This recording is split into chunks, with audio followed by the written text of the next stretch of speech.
Hello, beautiful friends. This is Laurel Bleadon-Maffei with Illuminating Souls, and this is Sleepy Bedtime Blessings, a podcast designed to help you rest, relax, and hopefully fall asleep. I am an angelic practitioner, a spiritual teacher, and an encourager of souls. And I am here to help you connect with your angels, deepen in your divine guidance, and awaken to the magic in your soul. During my waking life, I do this through angel sessions, soul mentoring, and a variety of classes.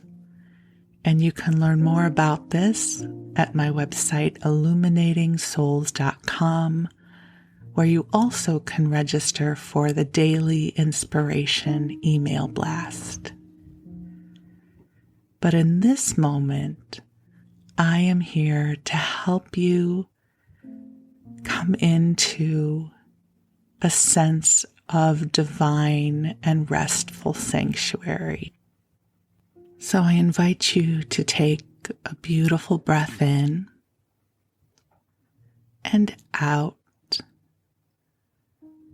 and allow your body to relax and let go.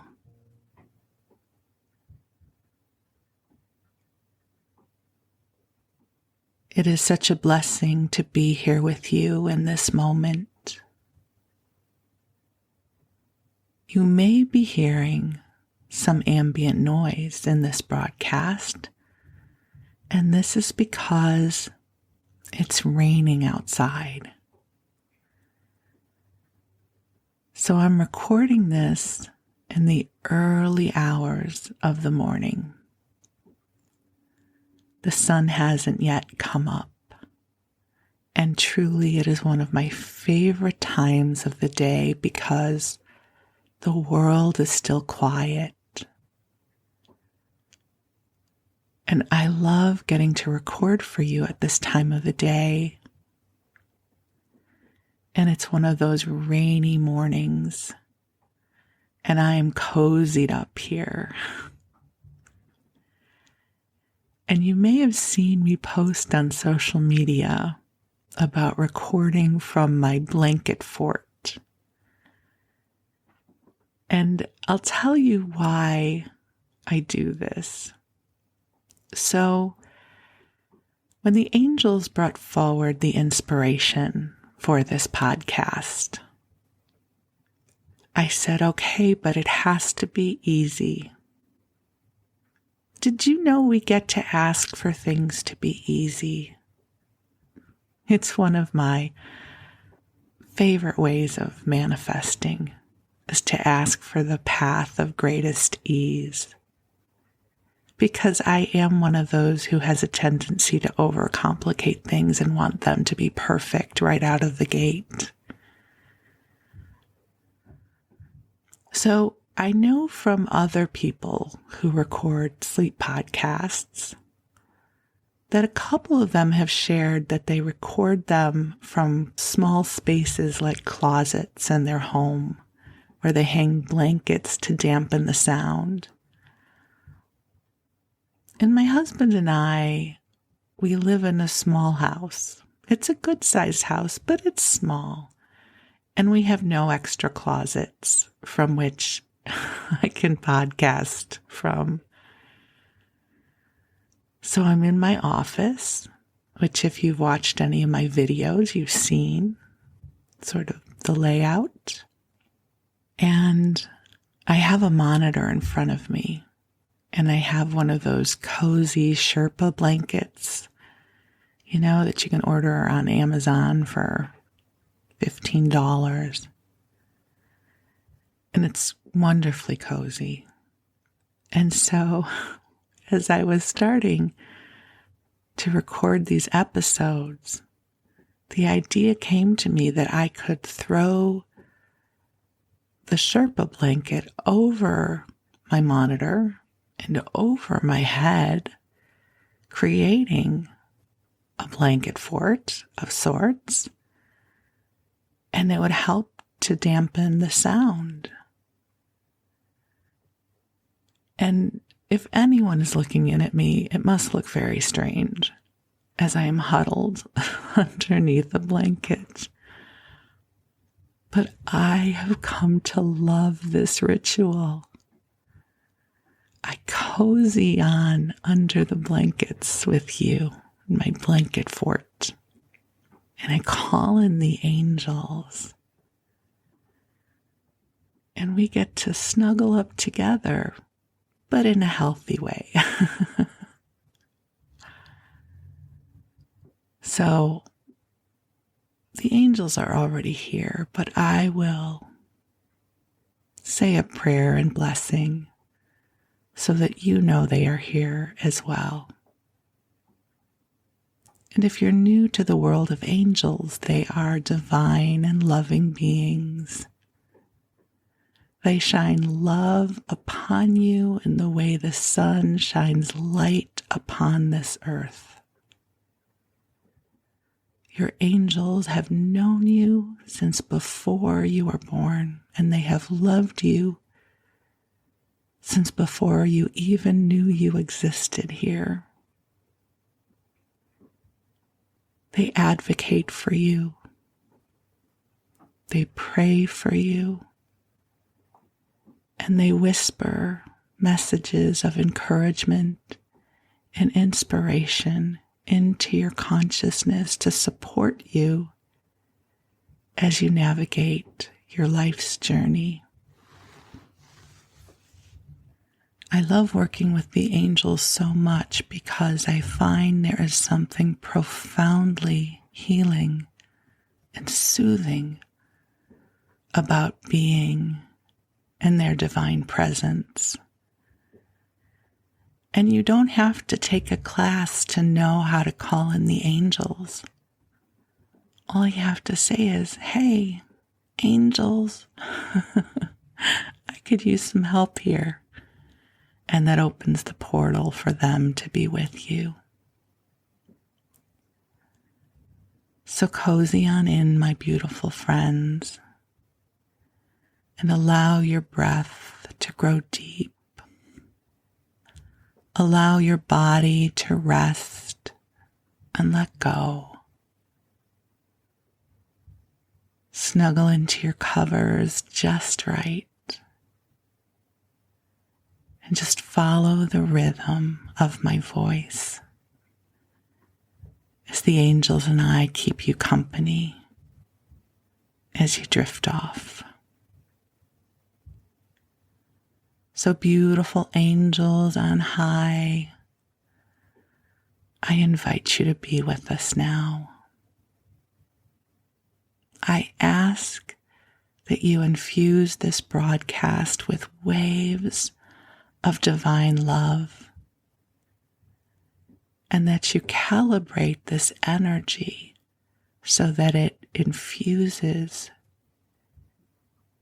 this broadcast with vibrations and alignment, with beautiful rest. I ask that you clear away any of the noise of the world, clearing away anything that does not belong to us,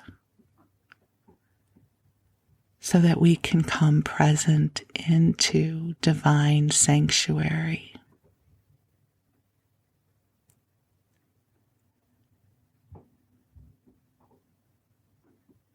And I want to acknowledge you that are here listening.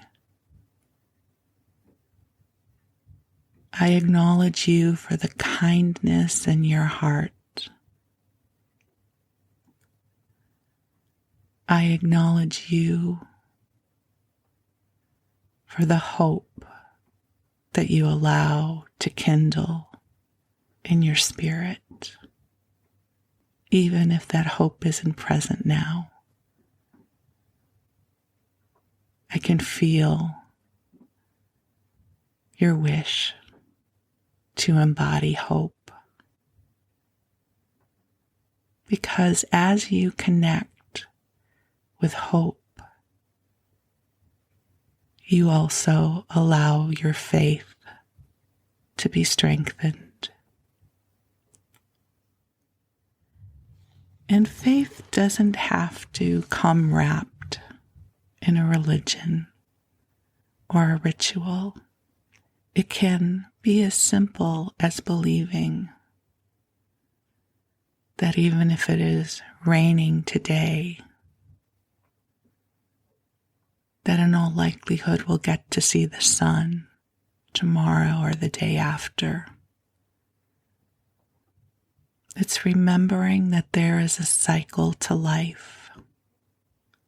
There's an ebb and flow to everything. And when we're in the flow, it's awesome. But when we're in the ebb, it can be challenging. So if you're in the ebb, the angels and I are sending you waves of love.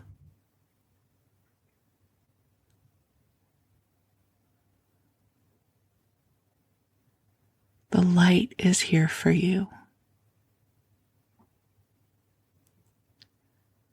You are a beautiful being of light, and as you soak in this love that is being transmitted to you, it allows your light to come back online. And in this moment, there's nothing you need to do. The invitation is simply to receive. And I know that sounds simple, but you know, for a lot of us, receiving can feel challenging. So allow yourself to receive. Just if it's hard for you, you can simply ask the angels, "Angels, help me to receive and feel your love." Angels, I give you permission to help me awaken to the experience of feeling and knowing the presence of your divine love. And you know what? Just like a parched plant begins to revive when it is watered, the same is true for us. So while you rest, the angels will be bringing you love. There's nothing you need to do except simply to be. You are so precious in this world. And the angels and I are so deeply grateful for this opportunity to be with you.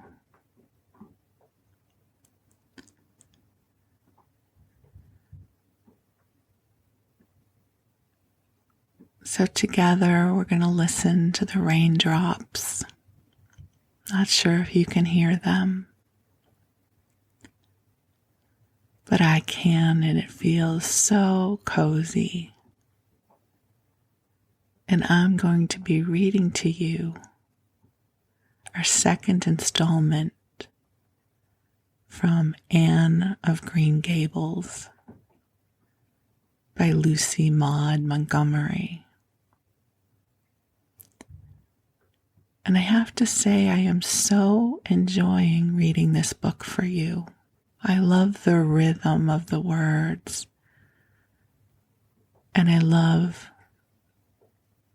the brightness of Anne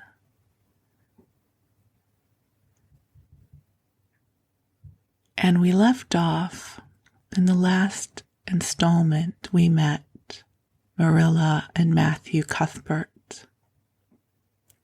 They are brother and sister who live at Green Gables. And they're an older couple. We know this because they say that Matthew is around 60 years old. And they have decided to adopt an orphan boy to help them at the farm. And also so that the orphan could have a good life of being raised by people who loved them and have an opportunity and education and well-being. And Matthew is incredibly shy, and he drives the buggy to the train station to pick up their orphan. Only the orphan is not a boy. This orphan is a skinny girl with bright red hair. Her name is Anne. And Anne has a beautiful spark for life, a brilliant imagination, and she takes everything in. She talks a mile a minute and observes everything around her. And she and Matthew are in the midst of about an 8-mile buggy ride back to Green Gables. And this is where we're going to pick up. So Matthew and Anne have just arrived at the avenue, which is a beautiful stretch of road. The avenue, so called by the Newbridge people, was a stretch of road 400 or 500 yards long, completely arched over with huge, wide-spreading apple trees planted years ago by an eccentric old farmer. Overhead was one long canopy of snowy, fragrant blooms. Below, the boughs of the air was full of purple twilight, and far ahead a glimpse of painted sunset sky shone like a great rose window at the end of a cathedral aisle. Its beauty seemed to strike the child dumb. She leaned back in the buggy, her thin hands clasped before her. Her face lifted rapturously to the white splendor above. Even when they had passed out and were driving down the long slope to Newbridge, she never moved or spoke. Still with rapt face, she gazed afar into the sunset west, with eyes that saw visions trooping splendidly across that glowing background. Through Newbridge, a bustling little village where dogs barked at them and small boys hooted, and curious faces peered from the windows, they drove, still in silence. When 3 more miles had dropped away behind them, the child had not spoken. She could keep silence, it was evident, as energetically as she could talk. "I guess you're feeling pretty tired and hungry," Matthew ventured to say at last, accounting for her long visitation of dumbness with the only reason he could think of. "But we haven't very far to go now, only another mile." She came out of her reverie with a deep sigh and looked at him with the dreamy gaze of a soul that had been wandering afar, star-led. "Oh, Mr. Cuthbert," she whispered, "that place we came through, that white place, what was it?" "Well, now, you must mean the avenue," said Matthew after a few moments. "It's a kind of pretty place." "Pretty? Oh, pretty doesn't seem to be the right word to use, nor beautiful either. They don't go far enough." "Oh, it was wonderful, wonderful. It's the first thing I ever saw that couldn't be improved upon by imagination. It just satisfies me here. She put one hand on her breast. It made a queer, funny ache, and yet it was a pleasant ache. Did you ever have an ache like that, Mr. Cuthbert? Well, now I just can't recollect that I ever had. I have had it lots of time, whenever I see anything royally beautiful. But they shouldn't call that lovely place the Avenue. There's no meaning in a name like that. They should call it, let me see, the White Way of Delight. Isn't that a nice imaginative name? When I don't like the name of a place or a person, I always imagine a new one and always think of them so. There was a girl at the asylum whose name was Hepzibah Jenkins, but I always imagined her as Rosalia DeVere. Other people may call that place the Avenue, but I shall always call it the White Way of Delight. Have we really only another mile to go before we get home? I'm glad and I'm sorry. I'm sorry because this drive has been so pleasant, and I'm always sorry when pleasant things end. Something still pleasanter may come after, but you can never be sure. And it's so often the case that it isn't pleasanter. That has been my experience anyhow. But I'm glad to think of getting home. You see, I've never had a real home since I can remember. It gives me that pleasant ache again just to think of coming to a really, truly home. Oh, isn't that pretty? They had driven over the crest of a hill.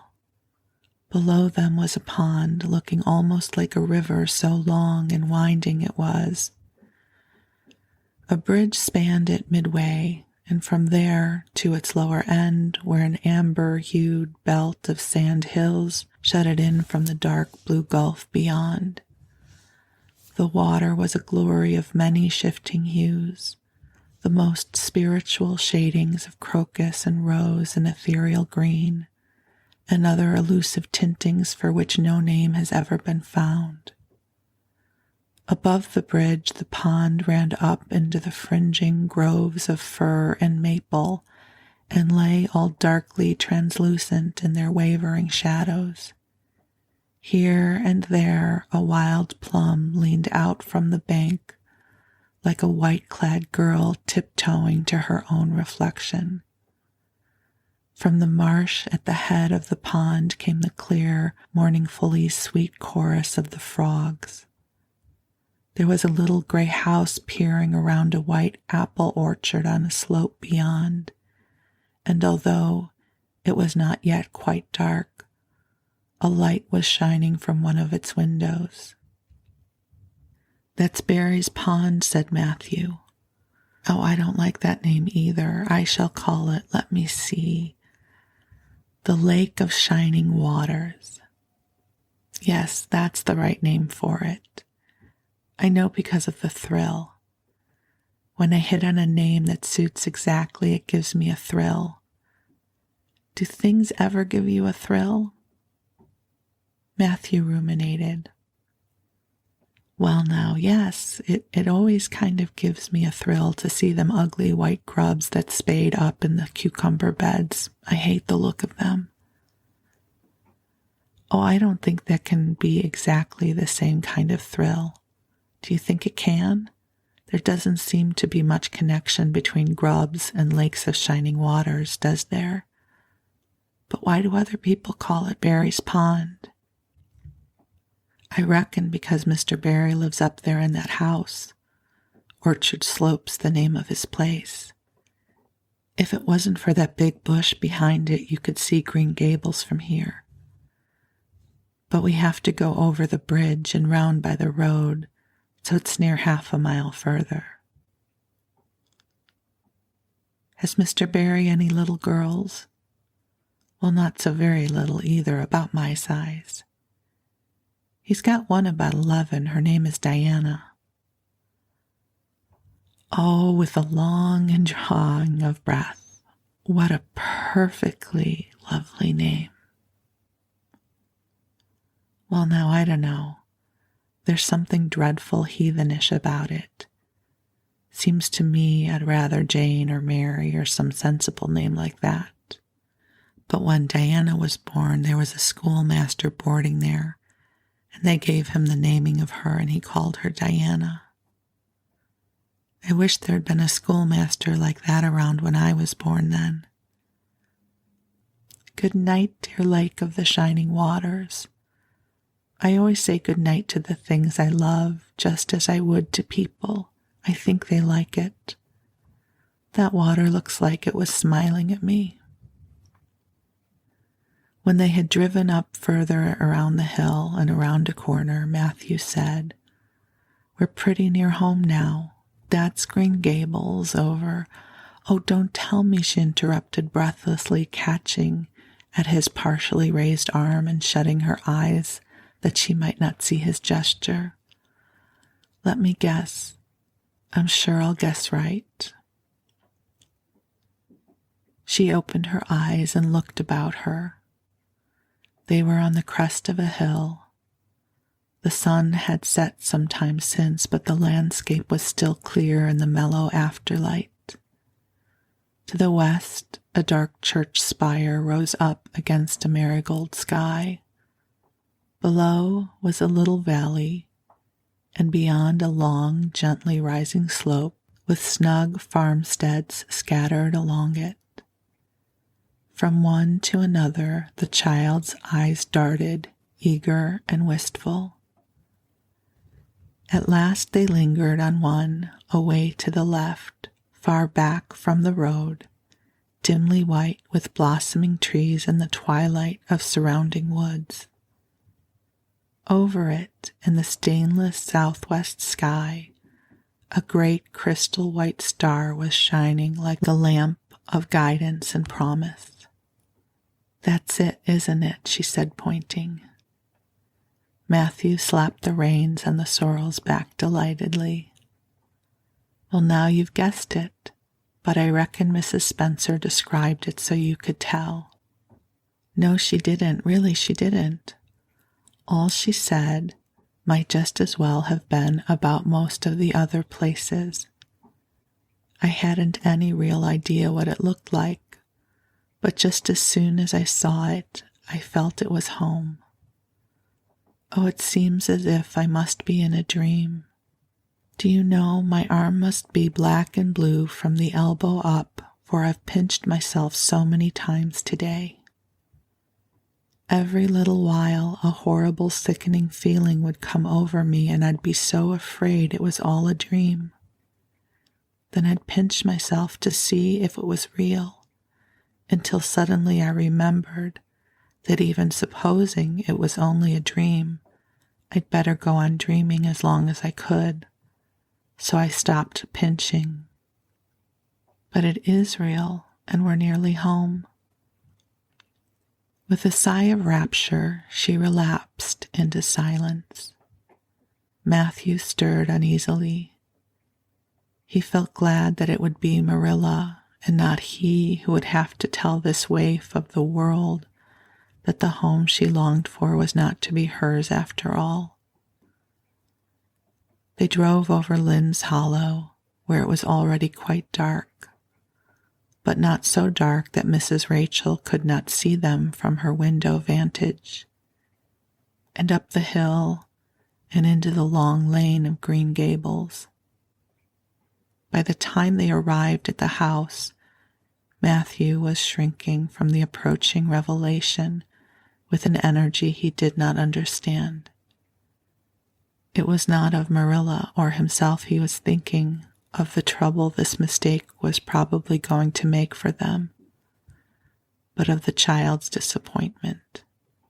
When he thought of that rapt light being quenched in her eyes, he had an uncomfortable feeling that he was going to assist at murdering something, much the same feeling that came over him when he had to kill any other innocent little creature. The yard was quite dark as they turned into it, and the poplar leaves were rustling silkily all around it. "Listen to the trees talking in their sleep," she whispered as he lifted her to the ground. What nice dreams they must have. Then, holding tightly to the carpet bag which contained all her worldly goods, she followed him into the house. Chapter 3. Marilla Cuthbert is Surprised. Marilla came briskly forward as Matthew opened the door, but when her eyes fell of the odd little figure in the stiff, ugly dress with the long braids of red hair and the eager, luminous eyes, she stopped short in amazement. "Matthew Cuthbert, who's that?" she exclaimed. "Where is the boy?" "There wasn't any boy," said Matthew wretchedly. "There was only her." He nodded at the child, remembering that he had never even asked her name. "No boy, but there must have been a boy," insisted Marilla. "We sent word to Mrs. Spencer to bring a boy." "Well, she didn't. She brought her. I asked the station master. And I had to bring her home. She couldn't be left there no matter where the mistake had come in." "Well, this is a pretty piece of business," exclaimed Marilla. During this dialogue, the child had remained silent, her eyes roving from one to the other, all the animation fading out of her face. Suddenly, she seemed to grasp the full meaning of what had been said. Dropping her precious carpet bag, she sprang forward a step and clasped her hands. "You don't want me," she cried. "You don't want me because I'm not a boy. I might have expected it. Nobody ever did want me. I might have known it was all too beautiful to last. I might have known nobody really did want me. Oh, what shall I do? I'm going to burst into tears." Burst into tears she did, sitting down on a chair by the table, flinging her arms out upon it and burying her face in them. She proceeded to cry stormily. Marilla and Matthew looked at each other across the stove. Neither of them knew what to say or do. Finally, Marilla stepped lamely into the breach. "Well, well, there's no need to cry so about it." "Yes, there is need." The child raised her head quickly, revealing a tear-stained face and trembling lips. "You would cry too if you were an orphan and had come to a place you thought was going to be home and found out they didn't want you because you weren't a boy. Oh, this is the most tragical thing that has ever happened to me." Something like a reluctant smile, rather rusty from long disuse, mellowed Marilla's grim expression. "Well, don't cry any more. We're not going to turn you out of doors tonight. You'll have to stay here until we can investigate this affair. What's your name?" The child hesitated for a moment. "Will you please call me Cordelia?" she said eagerly. "Call you Cordelia? Is that your name?"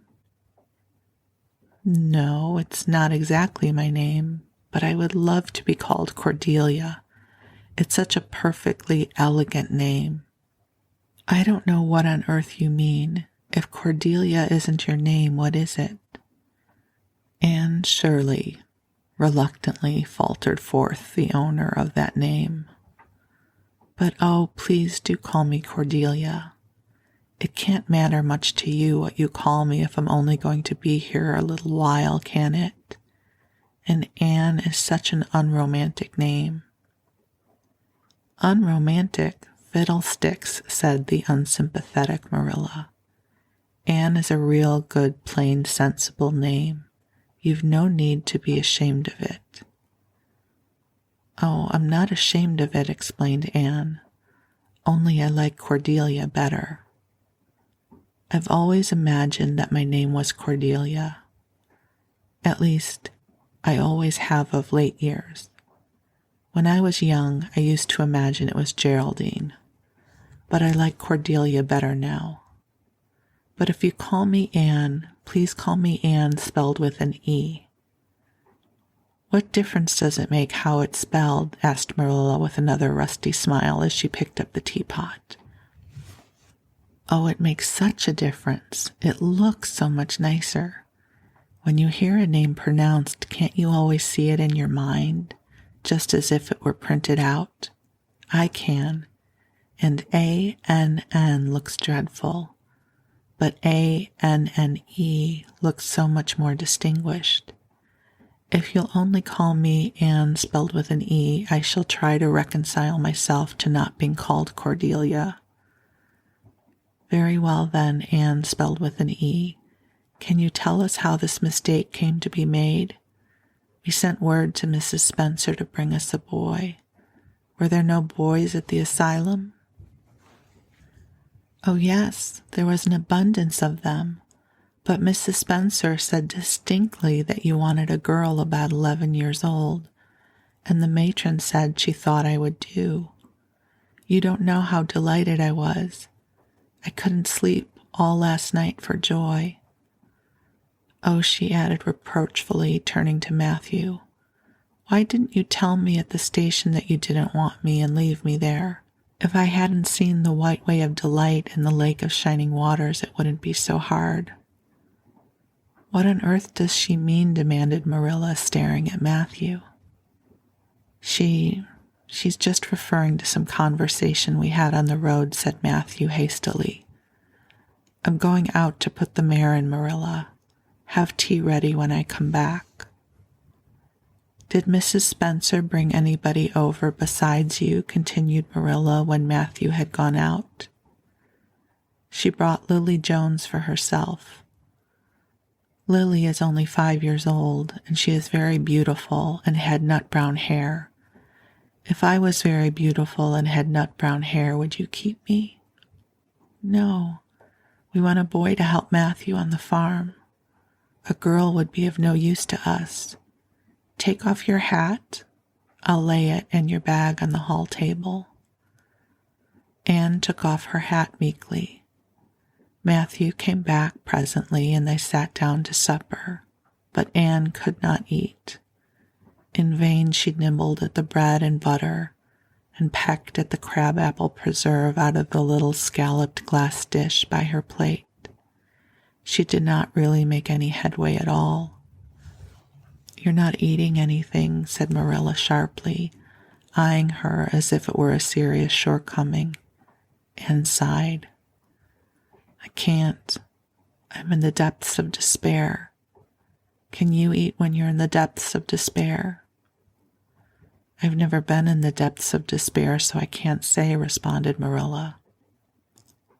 Weren't you? Well, did you ever try to imagine you were in the depths of despair? No, I didn't. Then I don't think you can understand what it's like. It's very uncomfortable feeling indeed. When you try to eat, a lump comes right up in your throat, and you can't swallow anything, not even if it was a chocolate caramel. I had one chocolate caramel once 2 years ago, and it was simply delicious.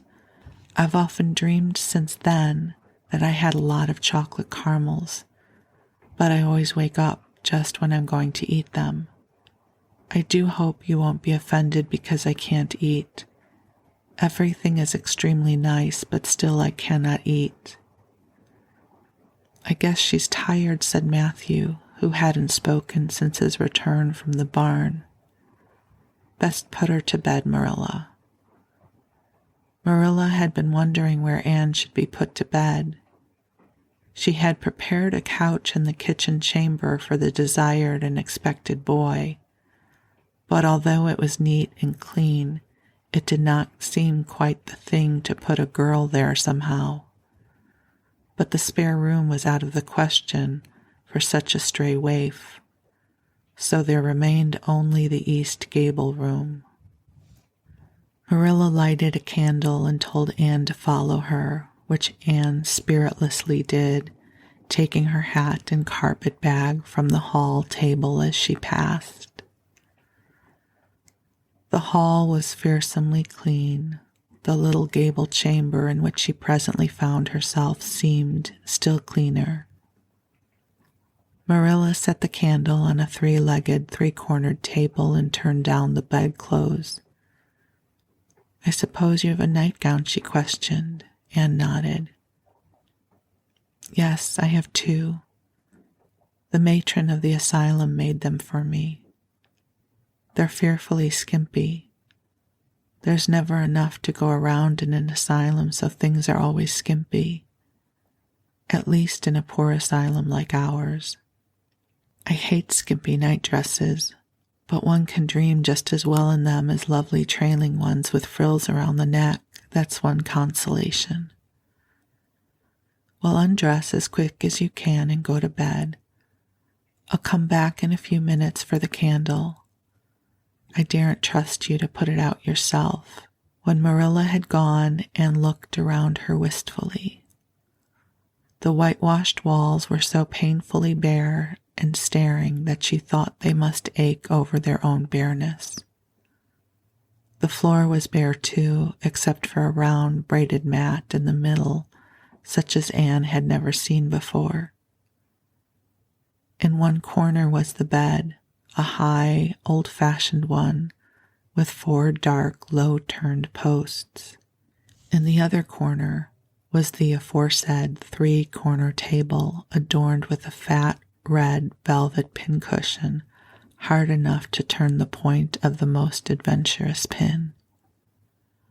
Above it hung a little 6x8 mirror. Midway between the table and bed was the window, with an icy white muslin frill over it, and opposite it was the washstand. The whole apartment was of rigidity not to be described in words, but which sent a shiver to the very marrow of Anne's bones. With a sob, she hastily discarded her garments, put on the skimpy nightgown, and sprang into bed, where she burrowed face downward into the pillow and pulled the clothes over her head. When Marilla came up for the light, various skimpy articles of clothes scattered most untidily over the floor, and a certain tempestuous appearance of the bed were the only indications of any presence save her own.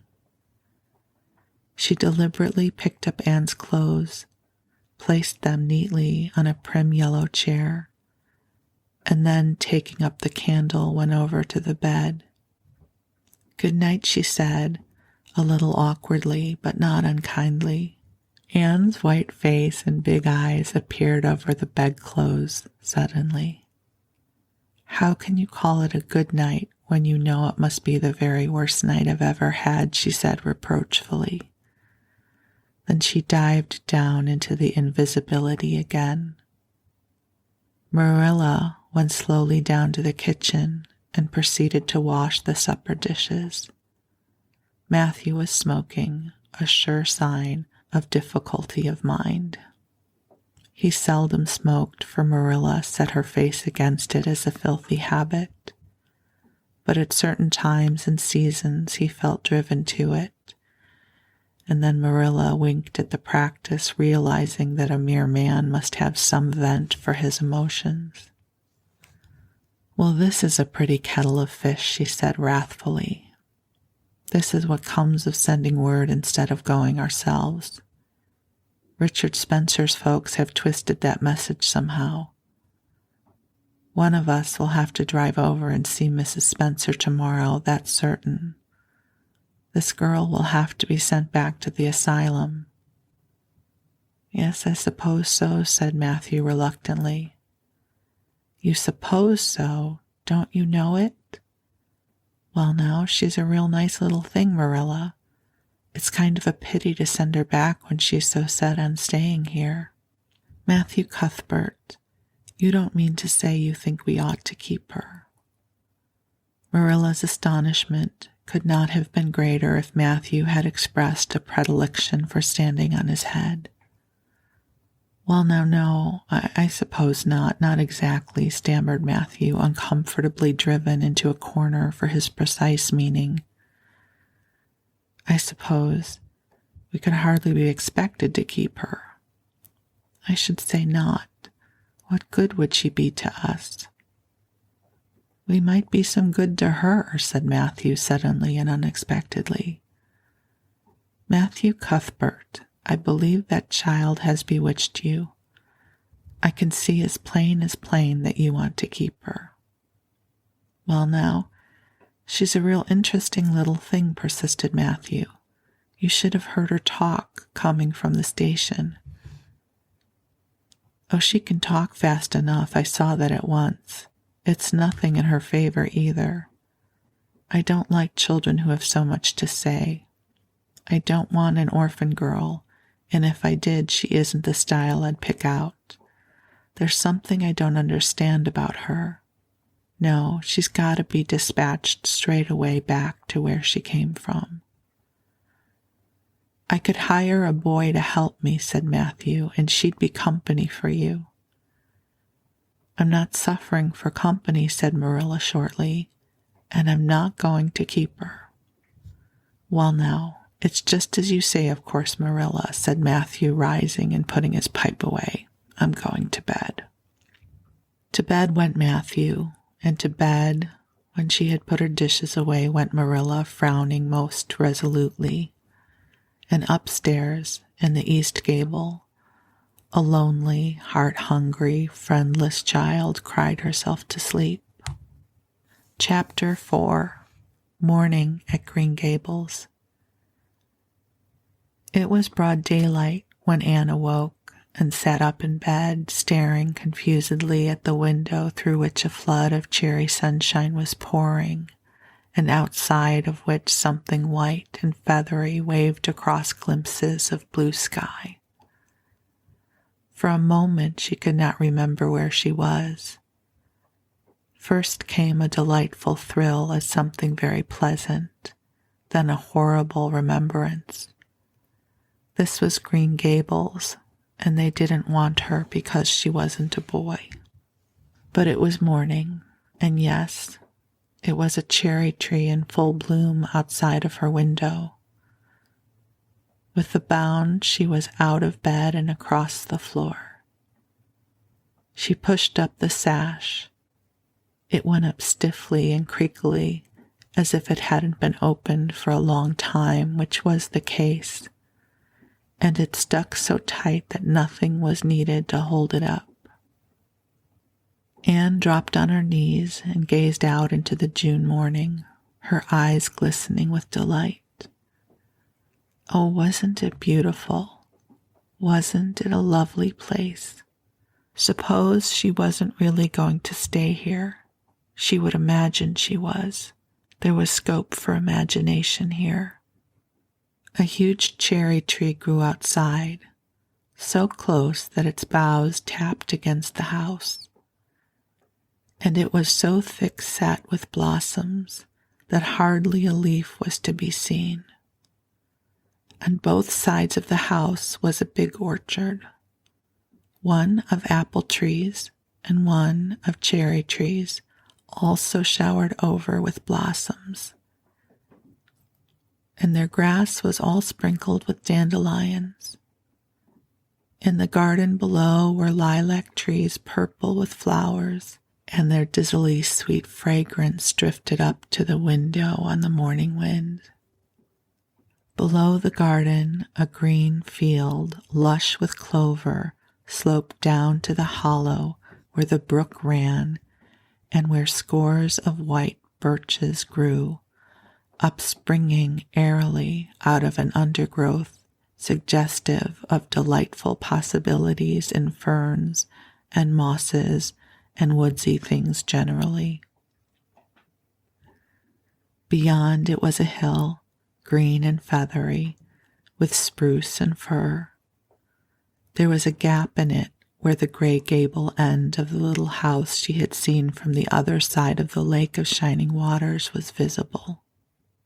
Off to the left were the big barns, and beyond them, way down over green, low-sloping fields, was a sparkling blue glimpse of sea. Anne's beauty-loving eyes lingered on it all, taking everything greedily in. She had looked on so many unlovely places in her life, poor child, but this was as lovely as anything she had ever dreamed. She knelt there, lost to everything but the loveliness around her, until she was startled by a hand on her shoulder. Marilla had come in unheard by the small dreamer. "It's time you were dressed," she said curtly. Marilla really did not know how to talk to the child, and her uncomfortable ignorance made her crisp and curt when she did not mean to be. Anne stood up and drew a long breath. "Oh, isn't it wonderful," she said, waving her hand comprehensively at the good world outside. "It's a big tree," said Marilla, "and it blooms great, but the fruit don't amount to much, never, small and wormy." "Oh, I don't mean just the tree. Of course it's lovely. Yes, it's radiantly lovely. It blooms as if it meant it. But I meant everything, the garden and the orchard and the brook and the woods, the whole big dear world. Don't you feel as if you just loved the world on a morning like this? And I can hear the brook laughing all the way up here. Have you ever noticed what a cheerful thing brooks are? They're always laughing. Even in wintertime I've heard them under the ice. I'm so glad there's a brook near Green Gables. Perhaps you think it doesn't make any difference to me when you're not going to keep me, but it does.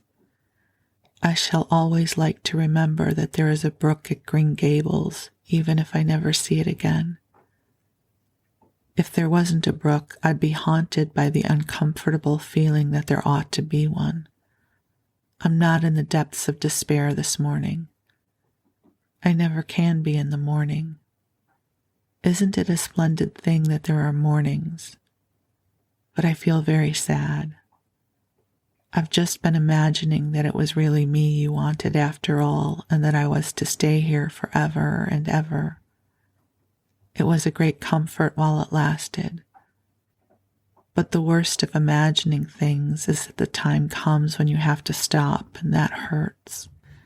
You'd better get dressed and come downstairs, and never mind your imagining," said Marilla as soon as she could get a word in edgewise.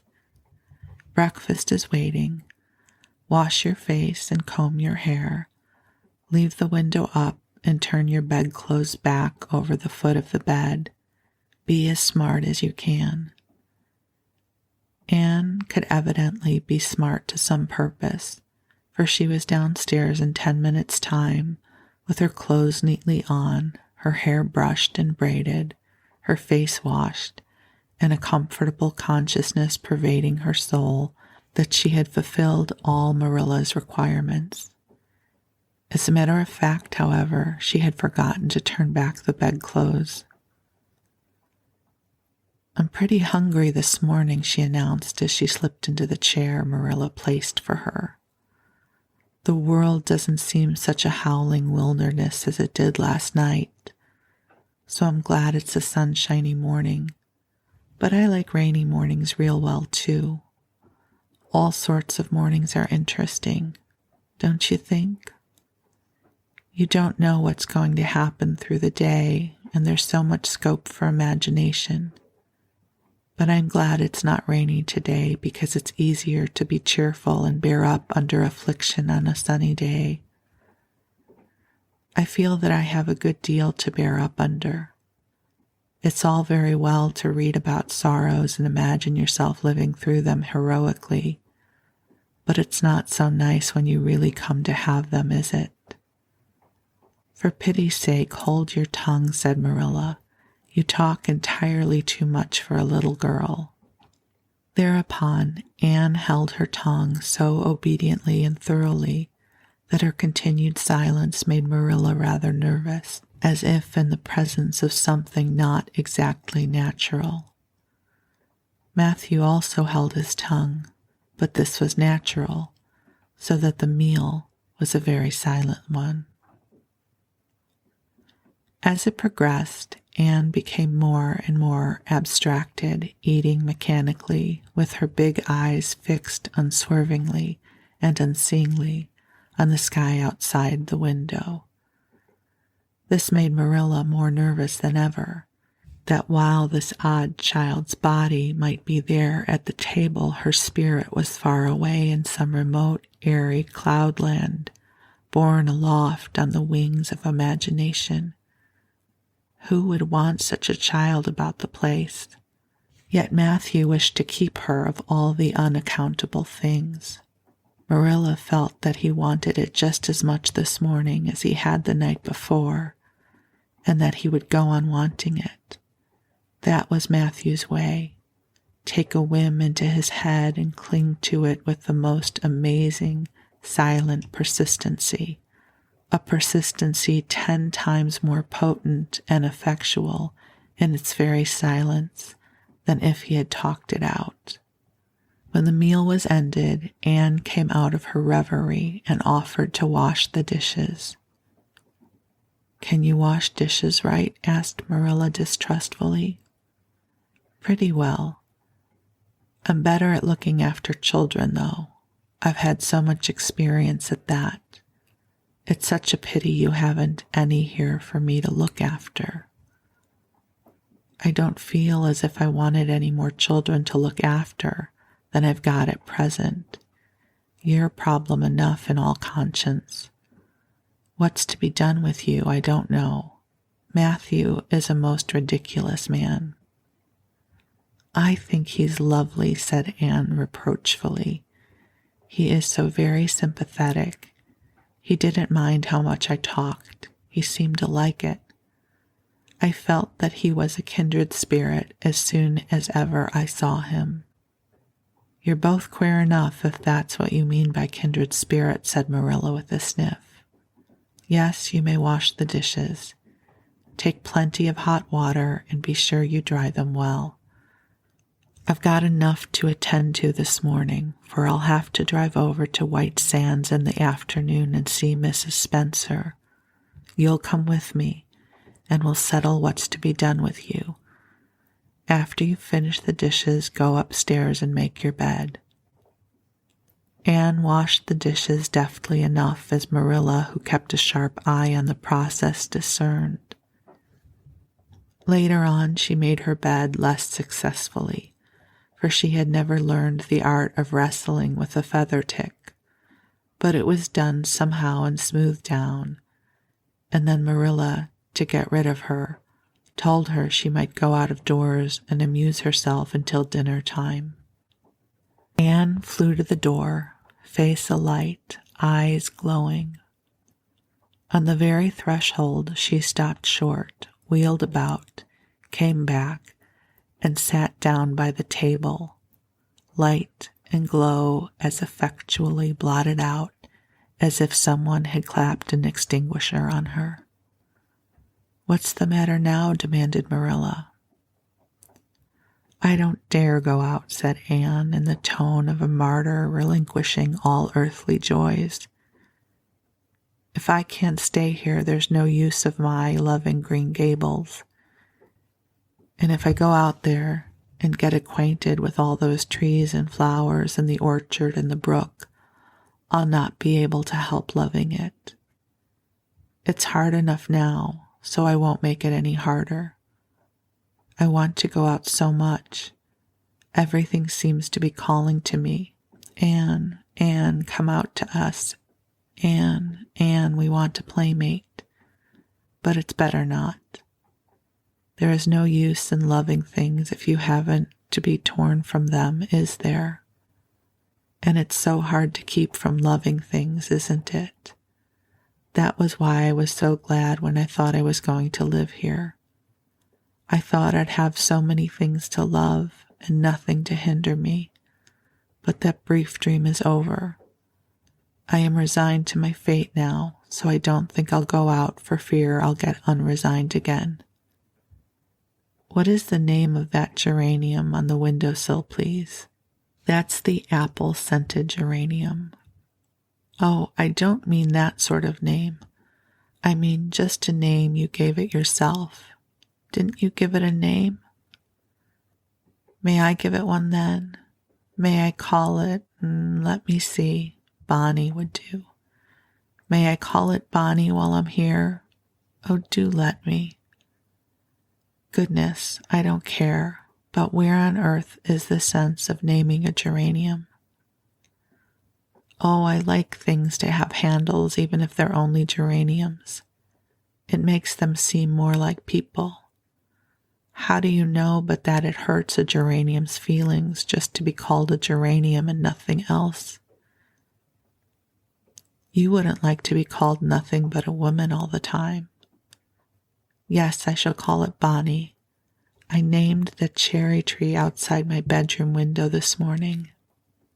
I called it Snow Queen because it was so white.